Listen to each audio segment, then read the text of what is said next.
আমি উত্তরা থেকে আসছি। সো সরকার ল্যাপটপ থেকে হচ্ছে 2022 সালে হচ্ছে আমি একটা ল্যাপটপ নিয়েছিলাম, লেনোভো থিংকপ্যাড। আলহামদুলিল্লাহ 2 বছর বেশি হয়ে গেছে, ইউজ এখনও করছি। বাসায় ওইটাই এখনও ল্যাপটপ হিসেবে কাজ করতেছে, আমাদের মূল ল্যাপটপ। সো আলহামদুলিল্লাহ ভালো সার্ভিস দিচ্ছে 2 বছর প্লাস। এই জন্য হচ্ছে যে আমি আমার ভাইয়াকে নিয়ে আসছি, আমার ভাইয়া ওটা ল্যাপটপ কিনতে যাচ্ছিলো, তো তাকে নিয়ে আসছি। সো ভাইয়া হচ্ছে ল্যাপটপ অলরেডি চয়েস করছে। সো আমি আমার ভাইয়ের কাছে দিচ্ছি একটু। Thank you. আসসালামু আলাইকুম। আমি রেজাউল কবির পলাশ, আমার ছোট ভাই।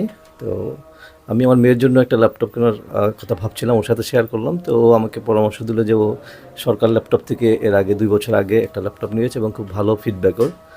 সো আমি এজন্যই ওর সাথে এখানে আসলাম এবং আজকে আমি এই যে আমার মেয়ের জন্য ম্যাকবুক এয়ার ল্যাপটপটা আমি নিচ্ছি।